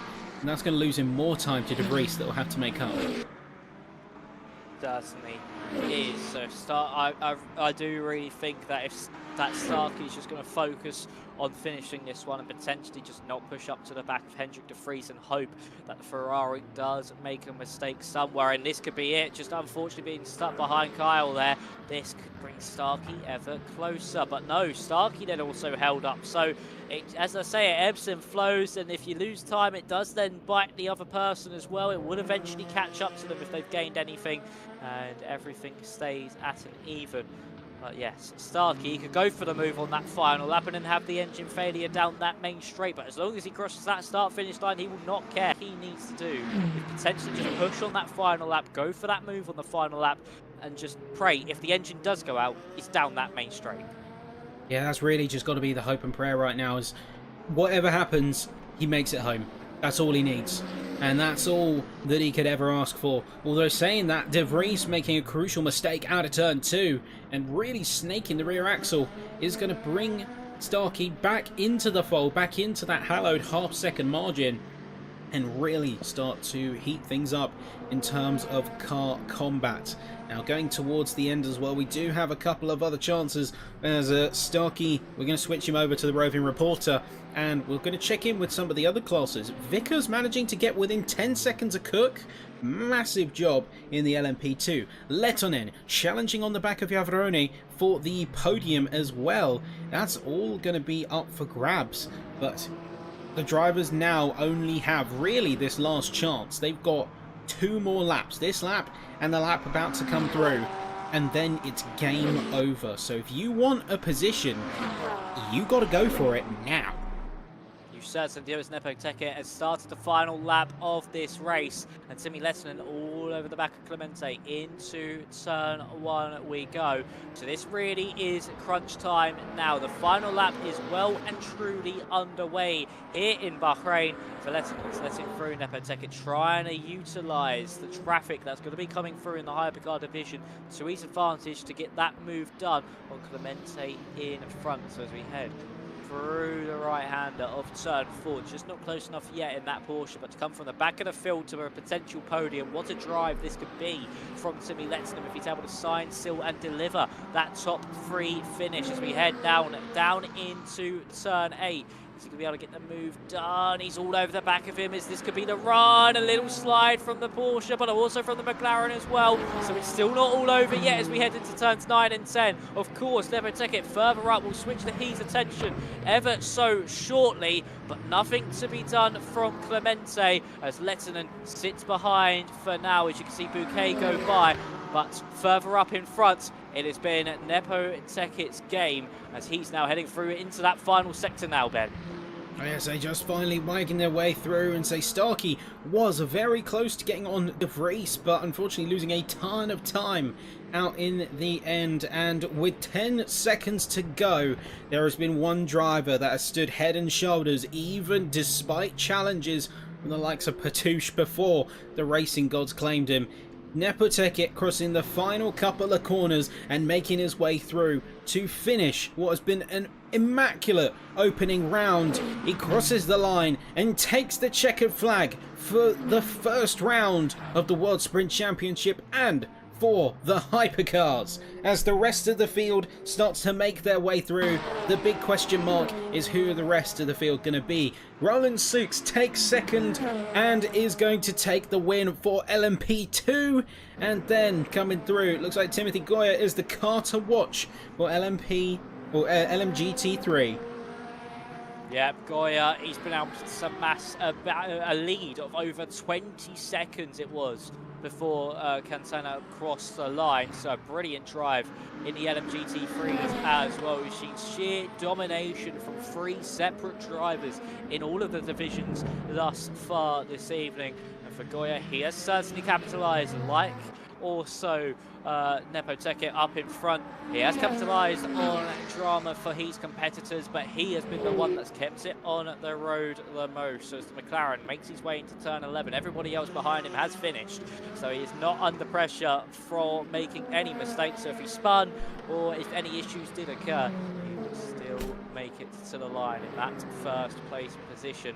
He's going to need to make sure he just has enough fuel to make it to the end of this one. He has 1 lap of energy when he crosses the line. But for Timothy Goya, it has been sheer domination out in front. Once he got that race lead from Alistair Ramsey, he has not looked back since. And for the McLaren driver, this is how you want to cement yourself as a championship challenger from the get-go. Starting your season off with a bang.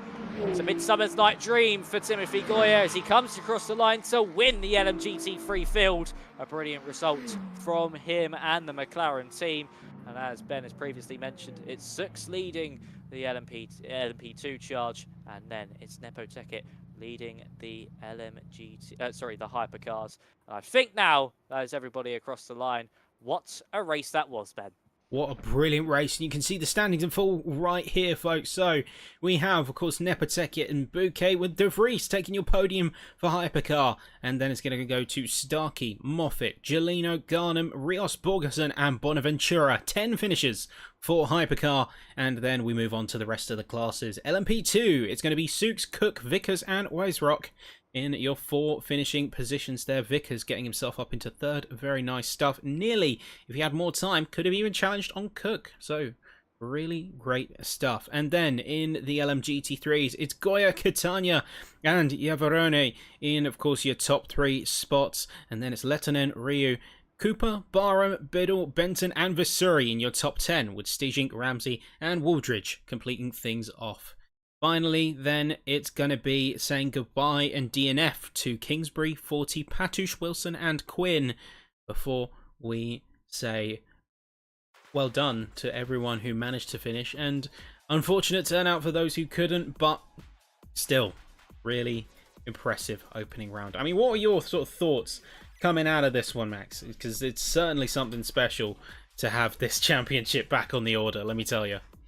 It certainly is, and I mean, I think especially the Hypercar and the LMGT3 championship, they will be very heavily contested indeed.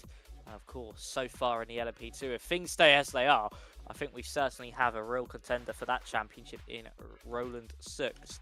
But it just shows that race, how this traffic does affect things, how the race does ebb and flow, and how incidents between different classes can change the complexion of a race as a whole, and how these mistakes that potentially at the start of the race or even at the very dying embers as the mental fatigue starts to kick in really does shake things. Because of course Moffat dropping from 3rd to 5th, and of course with Alistair Ramsey leading for so long and an early race mistake saw things just completely spiral and unravel. So it shows how a long format, a long race like this, anything can happen, and how one mistake can snowball, and how capitalizing on mistakes is oh so crucial. Yeah, so capitalise on the mistakes, make the most out of the situation that you've got right in front of you. That's such a key thing here in this championship, because you're going to have rounds that go your way and rounds that don't. So, of course, it's about making the most out of your race, making the best out of mistakes that you may have, going a bit of damage control if you have to, but ultimately it's going to be consistency and high performance that's going to win you championships, win you races, and ultimately get you with the title and with the trophy. So we have put a call out to our winners from each division. We have got Sux and Goya currently in the box, so I think we're going to take it from the classes upwards. We're going to start with Goya, and we're going to see what he's thought as the winner of LMGT3. Let's bring him in. Goya, can you hear us? Hey, I can hear you. Lovely, lovely. Well, first off, good to have you. Second off, congratulations, opening round winner of LMGT3. How are you feeling? What's the first thoughts? Well, it's a bit of a mixed feeling, because I had a really good race, but I think a little bit of luck was involved this time, because the P1 and P2, they weren't so lucky, and I got entangled with P2, and P1 got punted off after that by an LMP2. So yeah, it was smooth sailing for me after that, but it was a bit unfortunate. It was a good race nonetheless. Yeah, I mean, talk us through that a little bit. Talk us through, from your perspective, how that went down. Because, of course, you say good performance, but also a little bit of sort of luck involved. So what was going through your mind during that race? Oh, well, I was actually a bit surprised, because I expected to qualify better.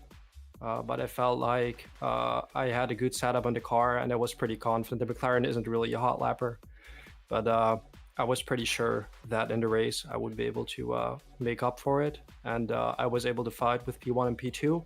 And, well, Rui, I think. I'm not sure if I mispronounced that name. Sorry about that if that is the case. But yeah, I really shoot a really good fight. And it was hard to get by. I couldn't really get by in the straight because the BMW was so fast. And the McLaren was lacking a little, and it was running quite high wing. But yeah, we had to fight a bit, and I ended up alongside him and ended up spinning him. And after that, it was just catching Ramsey ever so slowly. He was a really fast driver, and I think he let a little bit of a mistake, which also helped me a little bit to catch up with him. And then afterwards, a LMP2 came up in the assists, and unfortunately ended up spinning him because they went through the turn together, and it doesn't really work there. So yeah, that's and after that it was kind of smooth sailing for me. I didn't really have to worry about anything, but I guess that's what was going through my mind at the time. Well, I mean, pretty succinct. I mean, really good initial performance, of course. Really strong start to the season. Now, the question is, with such a great start, how are you feeling in terms of championship prospects? I mean, any rounds that you are looking forward to, any rounds that you're not? How are you feeling about the rest of the season with that opener under your belt?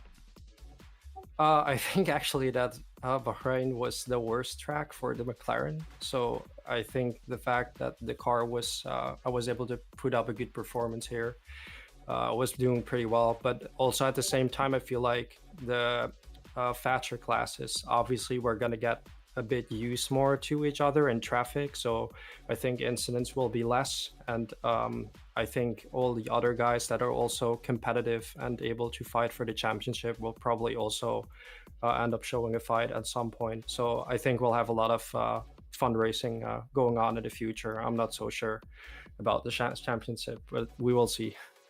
We will see indeed. Well, if that first round is anything to go by, we might see you in here very soon, mate. But for now, I'm going to let you go. Really good stuff. Any thoughts from you, Max? Yeah, one from me actually, Timothy. Of course, you are in the GT3, the slowest car class. How difficult was it to try and battle with the likes of Emma and Alistair with all the hypercars of the LMP2s just streaking by you? Was it really just looking everywhere while trying to keep an eye on the car in front? Not so sure. I think personally, I'm quite experienced in endurance and driving slower classes, so I think I know how to be clear towards the faster classes about what my intentions are. And I think it was mostly some cars just slowing us down in the mid corners, and I think that Bahrain is a very tough track at that to overtake and to basically handle traffic. But I don't think it's a tough track. So it's like Qatar, like the opening round. But I think it will get better in the future. I didn't really feel like cars were whizzing by or like it was too dangerous, to be honest. For me personally, I'm not sure about how other people feel. Sometimes I feel like other people have different experiences with traffic than other drivers, but for me it wasn't too bad. Yeah, well, congratulations on your race victory here this evening, and as Ben said, let you get on with your evening, and congratulations with Born. Hopefully we'll see you back either next week or in the next few weeks. Yeah, thank you guys, and congratulations to Roland as well. Thank you very much, mate. Well, we'll chat to you soon, hey? See you. There you go. Well, that was Timothy Goyer. That was winner of LMGT3. And right on cue, he did temporarily leave the voice chat, but we've now got Roland ready for a chat with us. Winner of LMP2, emphatically so. Let's bring him in and have a chat. Roland, can you hear us, mate? Hello guys, hello. Hello. Well, winner of LMP2. First off, congratulations. Second off, how you feeling coming off of that first strong round? Yeah, thank you. I feel great. Not a very exciting race from us, but I did 2 spun in the beginning of the race, and that's it. Yeah, you did that... look a little bit lonely at points. Yeah. But it seems like you really took to that LMP2 car. Is that a class you're particularly strong with? Yeah, in Air Factor 2 we race with that car like 3,000 hours, so... Sounds like you're going to have no trouble adjusting then, clearly so. Fair enough, mate. Well, so you certainly put out that talent on the track. My sort of question, coming off that really strong round, and of course now knowing the context at which you picked the LMP2 class and dominated tonight, was that in your mind sort of the best race for you, or are you looking to future rounds in terms of like favorite tracks or where you could do even better? I don't like Bahrain too much, exactly, so Imola is the best track for me, I think. So, yeah.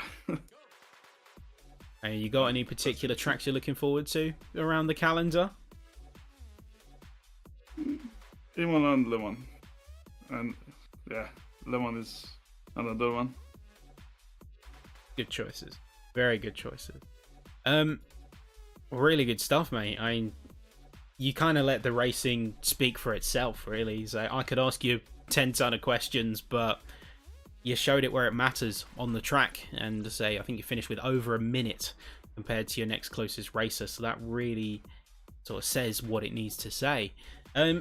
My final question before I pass it off to Max for any thoughts that he might have on what we just witnessed is you did have a moment where you dropped down behind I think it was Cook, albeit briefly. Was that a strategy based move, or were there any points where you sort of had hiccups with the car? I spun off in the dirt there with the hypercar, so not the strategy. Well, it sounds like a strategy to make your race more interesting. No. No.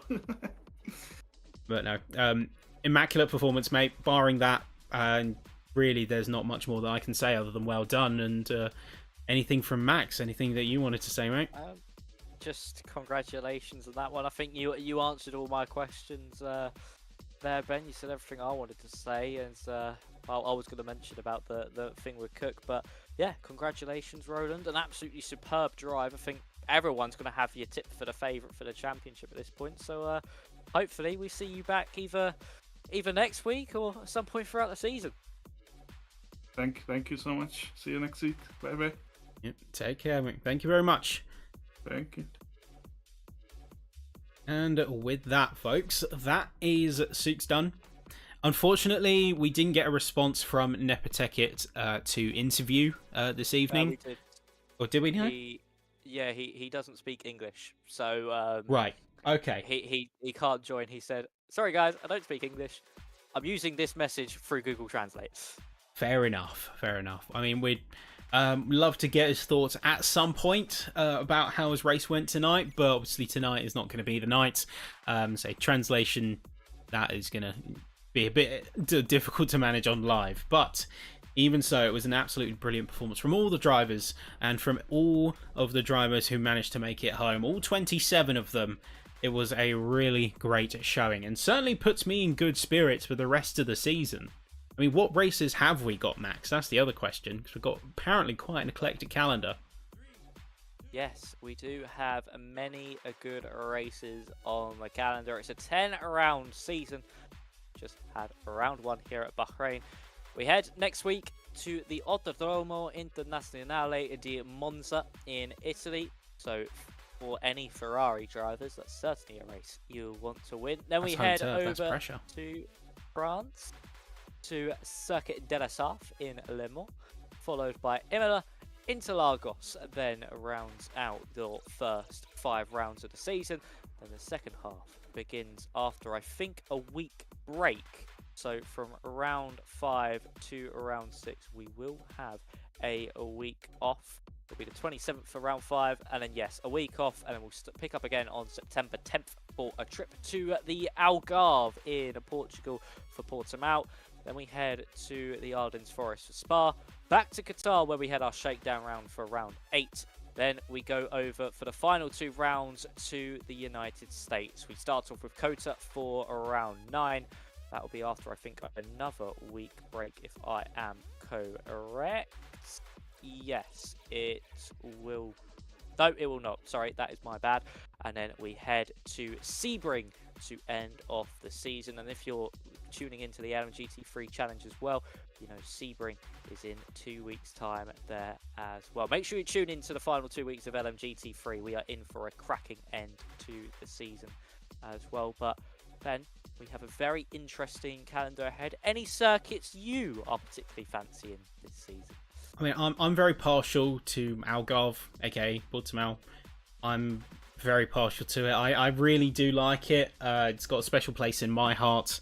I have been lucky to sort of pass by it a few times in real life, and I've always viewed it as a roller coaster of a track. It's very dynamic, very flowing, and certainly can produce some good opportunities. But before we go tonight, we do still have the other 3 subscriptions for Coach Dave Delta for 1 month.